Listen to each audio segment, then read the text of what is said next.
Turma do Propósito, que alegria estar com vocês aqui mais um dia. Hoje, dia 67 do nosso propósito, capítulo 17 de Êxodo. Tem sido uma oportunidade maravilhosa dada por Deus estar com vocês aí todos os dias, podendo compartilhar um pouco do que Deus coloca no meu coração, enquanto também leio a palavra com vocês. Eu espero que você esteja gostando dessa jornada, de ler a Bíblia com a sua família, a experiência de orar, a experiência de tentar mudar. Compare quais são os benefícios que você tem alcançado aí com essa sua tentativa de mudança. Talvez você esteja desfrutando de mais paz no seu lar, você esteja desfrutando de uma tranquilidade de consciência que há muito você não experimentava. E eu espero que você cresça muito, muito mesmo, meu irmão, espiritualmente. Somos irmãos, somos peregrinos juntos nessa jornada rumo a Canaã Celestial. Enquanto estivermos aqui, como nós meditamos ontem, nós precisamos do maná diário. O maná diário é Cristo e nós o obtemos pela fé. Ele passa a habitar em nossa vida e todos os dias nós podemos ir lá na fonte que ele está disponível. Ele é um pão vivo que desceu do céu. E aqui nós vamos meditar hoje no capítulo 17 e nós vamos ver que novamente o povo começa a murmurar contra o Senhor. E as murmurações estão ligadas sempre àquilo que o povo acreditava que era as necessidades básicas dele. Ali no deserto, o povo reclamava de pão, reclamava da ausência de carne, reclamava da ausência de água. E nos dias de hoje, a mesma coisa. Quantas pessoas abrem a boca para reclamar contra Deus porque Deus não supre a necessidade deles na perspectiva deles? Porque a gente vê aqui que o povo não morreu de sede, o povo teve sede, mas não morreu de sede. Com certeza, se o povo não murmurasse, no tempo certo, Deus concederia aquilo que ele precisa, porque é uma promessa de Deus, que Deus vai cuidar dos seus.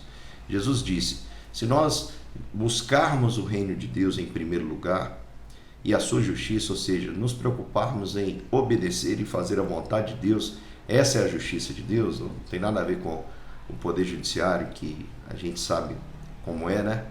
O poder judiciário humano, principalmente aqui no nosso país, não segue a lei.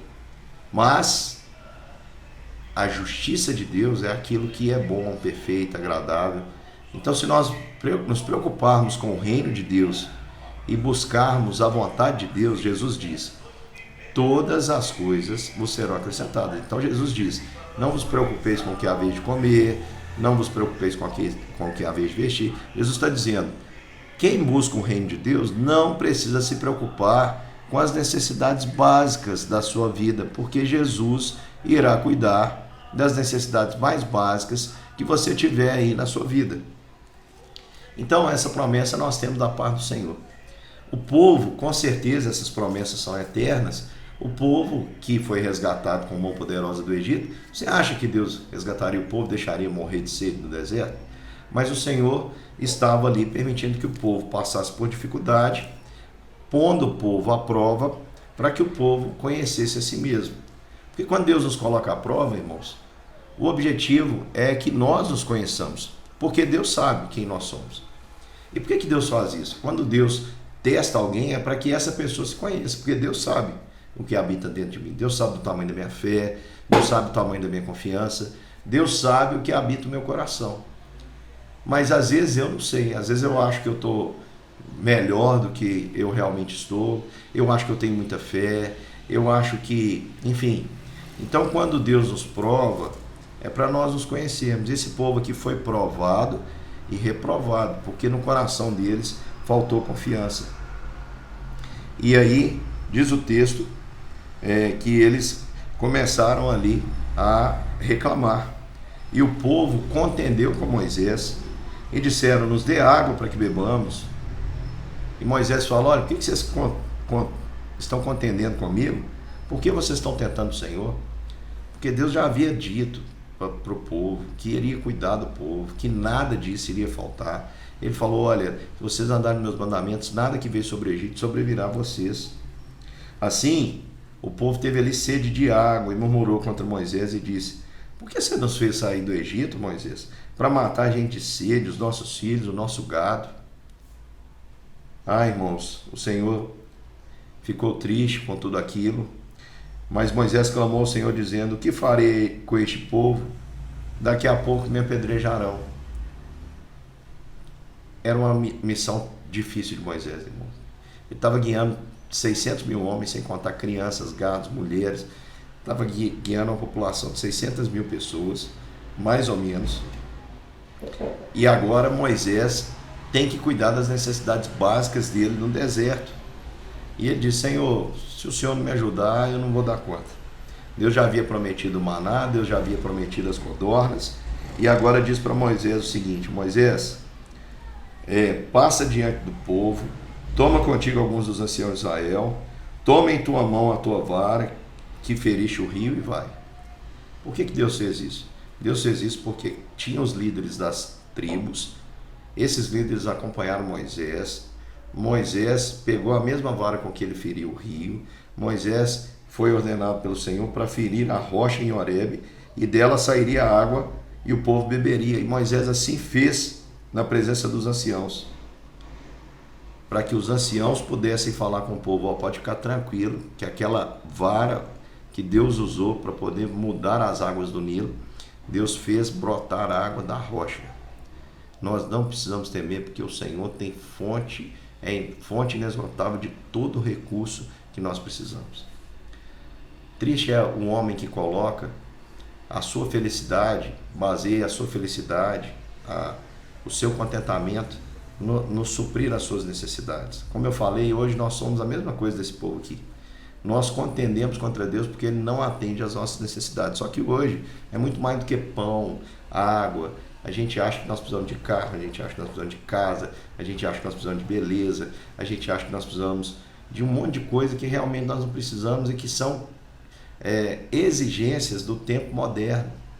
A gente acha que nós precisamos de um iPhone, a gente acha que precisa de uma roupa caríssima, a gente acha que precisa ter uma roupa para cada ocasião, um vestido para cada ocasião. A gente acha que nós precisamos comer a carne de primeira todos os dias. E essas são coisas fúteis que nós de fato não precisamos, mas criamos essa vaidade e criamos a falsa esperança, principalmente quando a gente não conhece a Deus de verdade, que se nós obtivermos isso, de alguma forma nós vamos ser felizes.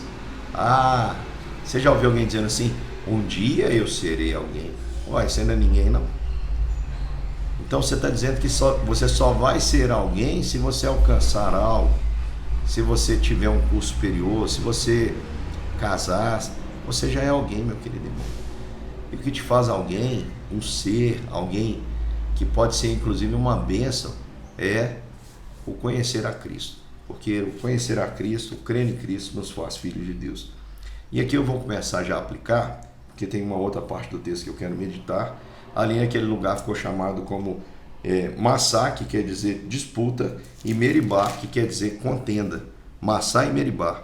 Porque os filhos tentaram o Senhor dizendo: está o Senhor entre nós ou não? Olha o que o povo falou: o Senhor está entre nós ou não, Moisés? Se ele está entre nós, ele vai dar água. E o que Deus deu? Não simplesmente água, mas água que brota da rocha. Mais uma vez fazendo aplicação, linkando ao capítulo anterior, a água que brota da rocha, essa água é a verdadeira água que Jesus tem para dar, como ele ofereceu lá para a mulher à beira do poço. Ele falou: se você beber da água que eu lhe der, você jamais terá sede novamente. Essa água vem da rocha, a rocha é Cristo. E quando nós bebemos essa água, irmãos, no meio do deserto, ela nos sustenta, ela nos sacia. No meio do deserto da vida, você não precisa ter sede de água, H2O. No meio do deserto da vida, a maior sede que nós enfrentamos é a sede de Deus. E nós só nos sentimos satisfeitos quando nós experimentamos, só nos sentimos com a sede suprida, né? Vamos dizer assim, a palavra é difícil. Nós só nos sentimos com a sede aliviada quando nós experimentamos aí Cristo Jesus, fonte de água viva, a água da vida. Quem dele beber jamais terá sede. Eu falei do link anterior porque lá Jesus se apresenta como elemento essencial, o maná, o pão vivo que desceu do céu. E aqui no Novo Testamento ele vai se apresentar também como a água da vida. Eu sou a água da vida, quem beber de mim jamais terá sede. E pelo contrário, Jesus diz que vai fluir dele rios de água viva. Nós falamos aí um pouquinho já sobre água no capítulo que fala sobre as águas amargas. E aqui, na parte seguinte, logo a seguida que o povo experimenta ali o matar a sede, diz o texto que veio Amaleque. A gente não sabe o espaço de tempo, mas logo após o povo experimentar o cuidado de Deus, a narrativa diz que Amaleque, de maneira covarde, pelejou contra Israel em Redifim. Por que é em Refidim? Por que Amaleque é um covarde? Porque o povo de Israel não tinha nada. O povo de Israel estava vivendo no deserto, peregrino, não tinha nada. Eles estavam ali no deserto. Deserto não é lugar para... Eles queriam o quê? Os despojos, despojar o povo. Será que era por essa fonte de água aberta novamente que despertou ali o interesse dos amalequitas? A gente não sabe a razão.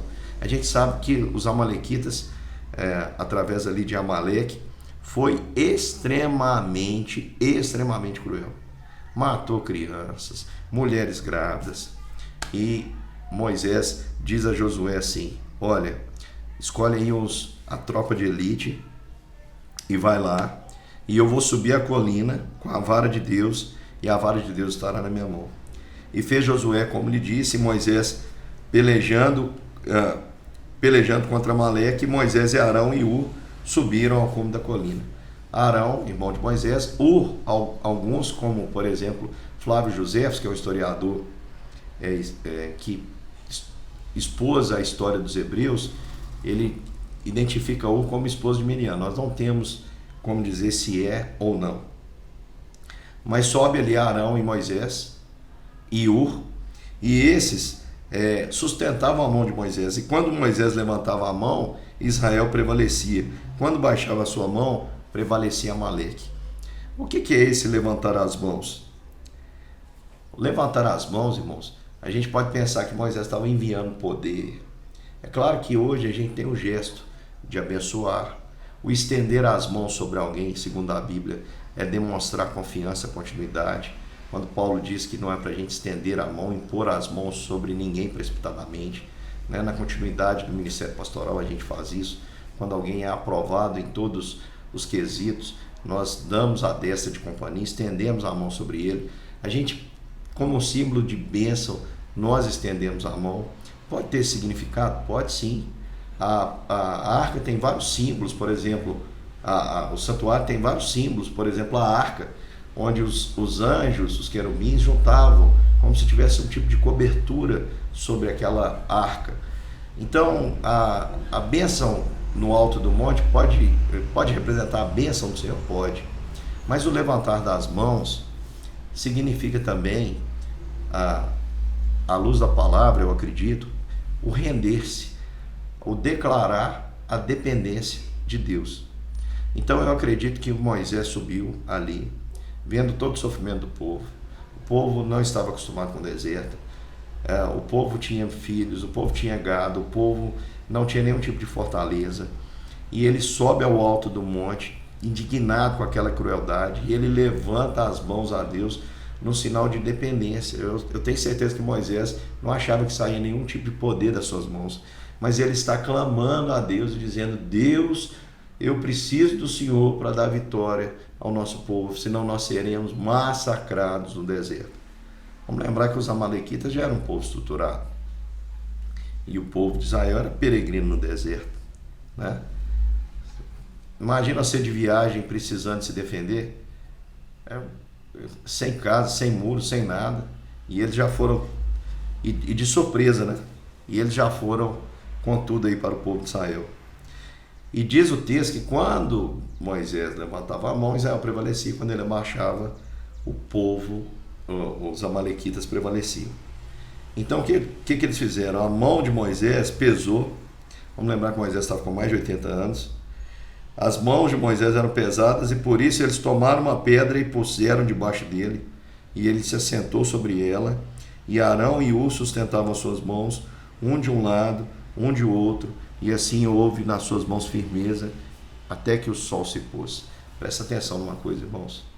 Enquanto Moisés dependeu de Deus, depender é declarar que eu não posso, então é declarar fraqueza. Enquanto Moisés declarou que dependia, ele prevaleceu.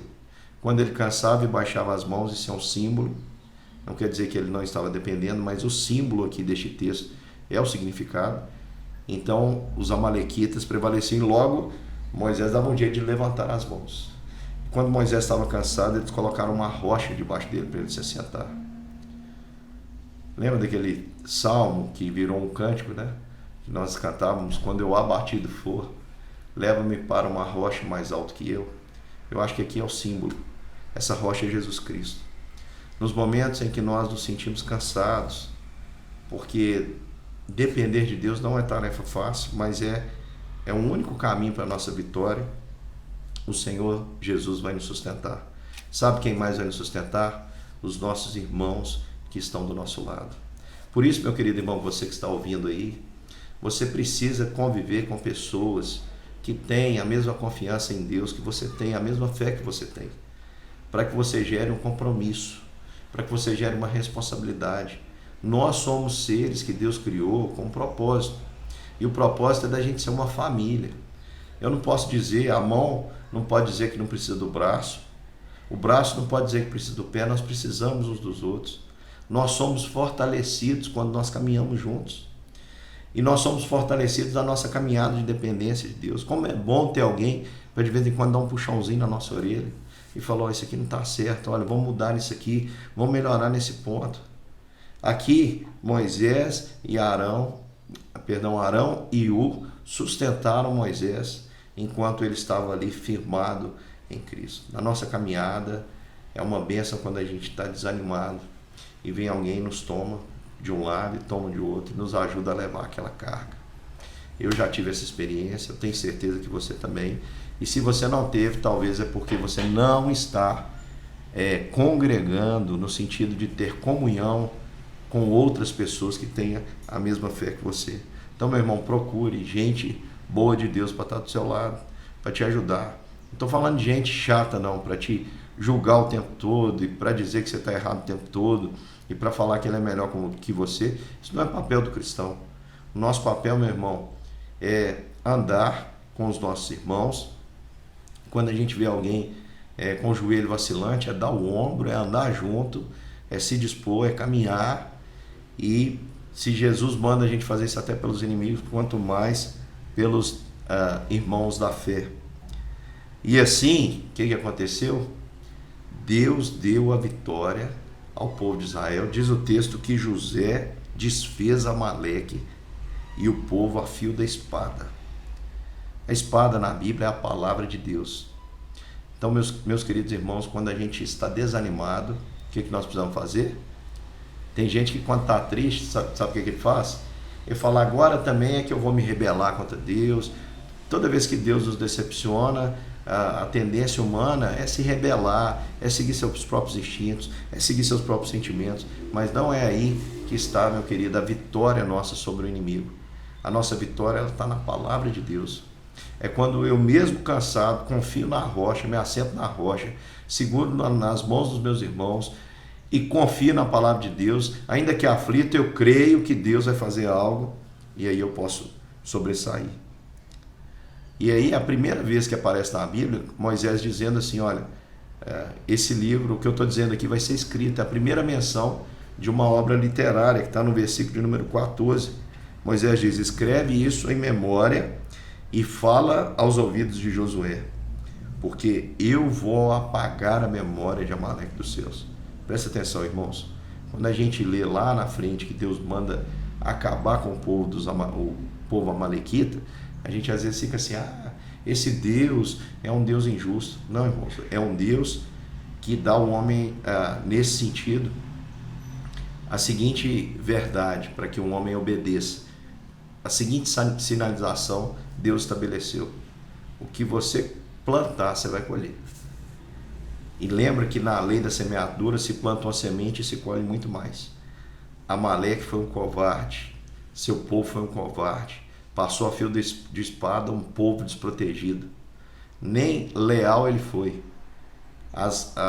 Não houve paridade, como a gente fala no direito, paridade de armas aqui.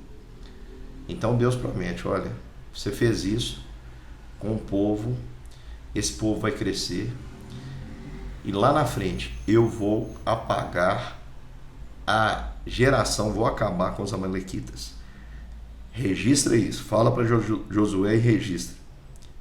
E ali Moisés fincou uma bandeira e fincou ali construiu um altar e disse: o Senhor é a minha bandeira. Vamos lembrar que o estandarte, a bandeira, até nos dias de hoje, ela representa a vitória, a conquista de um território, a conquista de uma guerra. Se alguém briga em um território, aquela nação que venceu, ela sobe a bandeira ali e tira a outra bandeira quando um território é tomado. Sabe o que aconteceu aqui? Moisés está dizendo assim: quem venceu essa nação não foi o povo. O Senhor é quem venceu. O Senhor é a minha bandeira. Nas suas lutas, meu querido irmão, acredite nisso. A vitória não vai vir do seu braço, não vai vir da sua inteligência. A vitória não vai vir dos recursos que você acha que precisa. Para de murmurar contra Deus. Tenha um coração agradecido. Tenha uma vida dependente. Cerque-se de pessoas boas para que você desfrute da comunhão e sinta maior ainda a chama do Espírito arder em você. E claro, meu querido irmão, saiba que a vitória vai vir da força e do braço do Senhor. Que Deus te abençoe nessa caminhada. Estamos juntos e até amanhã. Um grande beijo.